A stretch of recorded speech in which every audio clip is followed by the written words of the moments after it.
अरे अकबरुद्दीन ओवैसी ने पुराने शहर की बोनाल की सबसे मशहूर मंदिर लाल दरवाजे की मंदिर के लिए चीफ मिनिस्टर से नुमाइंदगी कर कर 10 करोड़ रुपया मंजूर करवा कर लाया।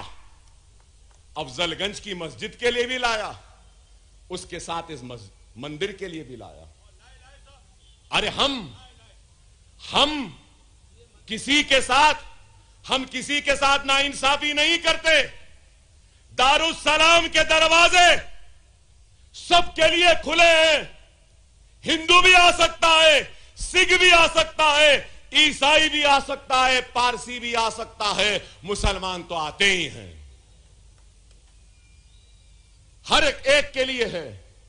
मगर यह जरूर कहना चाहता हूं, हिंदुस्तान किसी की जागीर नहीं है। हिंदुस्तान किसी एक का नहीं है। हिंदुस्तान पर माथे पर तिलक लगाने वाले का जितना हक है, सर पे टोपी पहनकर सुन्नत पालने वाले का भी उतना ही हक हिंदुस्तान पर है। सर पे पगड़ी बांधने वाले सिख का भी उतना ही हक है। गले में सलीब पहनने वाले का भी उतना ही हक है इस मुल्क पर। यह मुल्क किसी एक का नहीं, यह मुल्क हिंदू का है, मुसलमान का है, सिख का है, ईसाई का है, पारसी का है, सबका है। हर मजहब के मानने वालों का है। यह मुल्क भगवान को मानने वालों का भी है, अल्लाह को मानने वालों का भी है, खुदा को मानने वालों का भी है, खुदा को नहीं मानने वालों का भी है। हर किसी का है। और आज अगर मैं अपने हक के लिए लड़ता हूं तो इनका बुरा दिखता है। अरे याद रखो मेरे प्यारे भाइयों, याद रखो, कानून चौराहों पर, बाजारों में, गलियों में ऐसे जलसों में नहीं बनते। कानून बनते हैं तो ऐवान पार्लियामेंट में बनते हैं, ऐवान असेंबली में बनते हैं, ऐवान बल्दिया में बनते हैं। और अगर हमारे नुमाइंदे ऐवानों में नहीं होंगे तो फिर हम कैसे उस कानून पे लड़ेंगे जिस पर हम समझते हैं कि यह कानून गलत है, यह कानून सही नहीं, यह कानून ऐसे नहीं होना चाहिए। अगर आप रहेंगे ऐवान में तो बोल सकेंगे। और जमहूरियत में याद रखो, अपने नुमाइंदों की मौजूदगी से ताकत का अंदाजा होता। अगर हमारे नुमाइंदे नहीं तो फिर ताकत नहीं होती। खुदारा इस बात को समझो, हालात को देखो। आज क्या हालात हैं, कांग्रेस का हाल भी क्या है, अब मुझसे बेहतर आप जानते हैं। राजस्थान में एमएलए भाग गए, मध्य प्रदेश में एमएलए भाग गए, कर्नाटक में एमएलए भाग गए। अगर कोई भूल गया, तेलंगाना में भी भागे ना, यहां भी भागे। आप बोलो, वो कांग्रेस जो आवाम के वोट लेकर उनके वोट की हिफाजत नहीं कर सकती, उनको वोट देना अक्लमंदी है क्या? कोई भरोसा नहीं है। आप वोट देंगे, जीतेंगे, नहीं मालूम किसकी गोद में जाके बैठ जाएंगे। यही हाल हो रहा है, हर जगह यही हाल है। और फिर इल्जाम मजलिस मजलिस मजलिस ऐसा, मजलिस वैसा। अरे बाबा, तुम में वो ताकत नहीं रही मुकाबला करने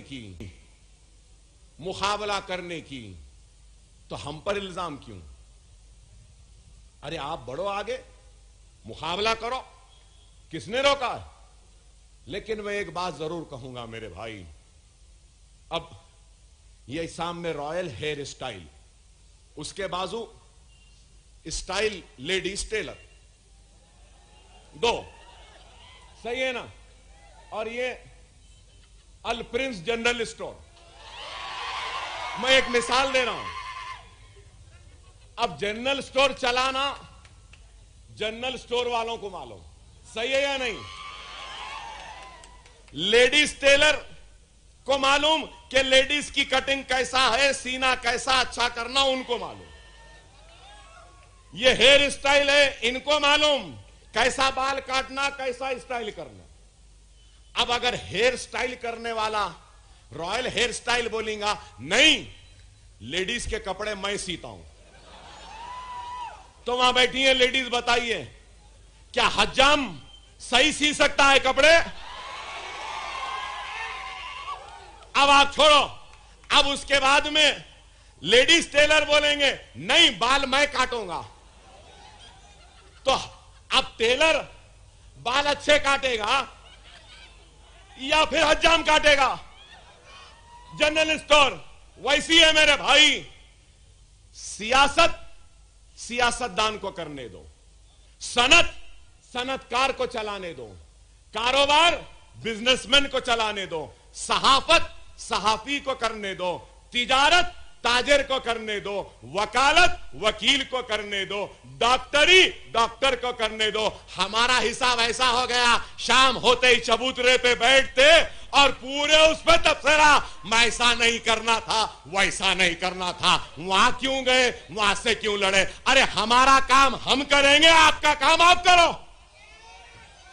गलत है क्या? बोलो आप मेरी बात। जिसका काम उन्हें जाने ना, मगर हमारे अजीब मिजाज है, नहीं मैं सहाफी हूं, मैं बिजनेस में कामयाब हूं, जनरल स्टोर एक खोला था अब 4 हो गए, दर्जी की एक दुकान थी अब 10 हो गए, तो लिहाजा अब मैं दर्जी से हटके सियासत पे तबसरा करूंगा। किस पे कर रहा बाबा? मंजलिस पे करूंगा, असदुद्दीन ओवैसी पे करूंगा, अकबरुद्दीन ओवैसी पे करूंगा। नहीं ऐसा नहीं ऐसा करना था, वैसा नहीं वैसा करना था, वहां क्यों गए, यहां क्यों गए। अरे भाई सियासी जमात सियासत में हिस्सा नहीं लेगी तो क्या एनजीओ की जमात है? आप बोलो, इंतखाब नहीं लड़ूं, जमहूरियत को मजबूत ना करूं, जमहूरियत का हिस्सा ना बनूं?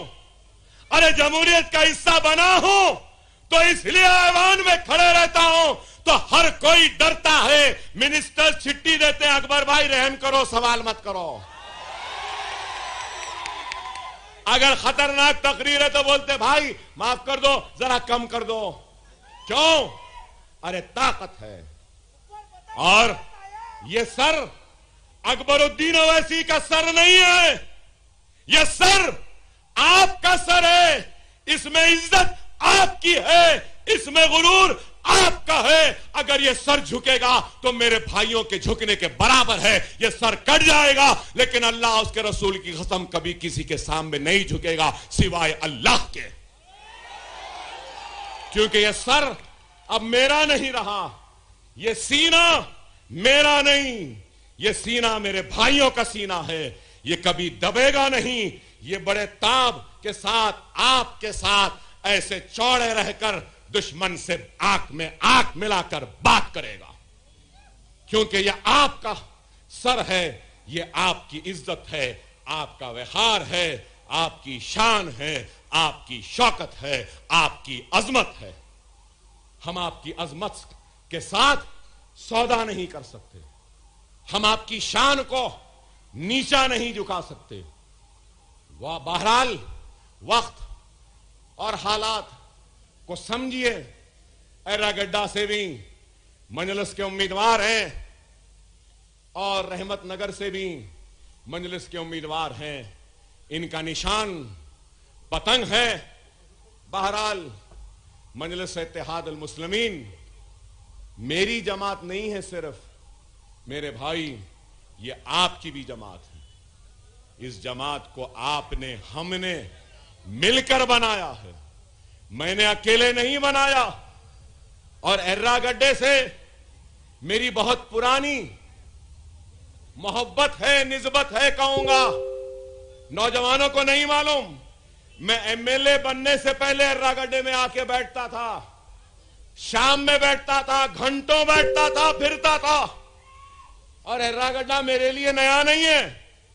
यह अलग बात है कि सेहत की वजह से मसरूफियत की वजह से, जिम्मेदारी की वजह से नहीं आ पा रहा हूं, लेकिन यह जरूर कहूंगा, आधी रात को बुलाओ, अकबरुद्दीन ओवैसी आपके दरमियान में रहेगा। यह ना समझे कि आपने मुझे वोट नहीं दिया, मैं आपका एमएलए नहीं। अरे अगर किसी ने वोट नहीं दिया है तो उसने हाथ उठाकर दुआ की अकबरुद्दीन ओवैसी के लिए। जितना वोट देने वाले का हक है, उतना ही हक अकबरुद्दीन ओवैसी पर हाथ उठाकर दुआ करने वाले का भी है।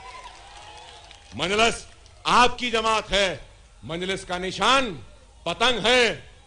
बेहतरीन कन्ने तो सालार डाले थे इस पतंग को, सही है ना? सालार के डाले हुए कन्नों की पतंग है। फिला दिए असद साहब, मांजाब अकबर साहब सूद दिए, हाथ में डोर है, बस झुकाना है और बस खींचना है दबा के। पंजे को भी साफ, कवल को भी साफ और गाड़ी को भी वो भी रुक जाती है इंशाअल्लाह। पतंग पतंग पतंग पतंग रहना है आसमान में।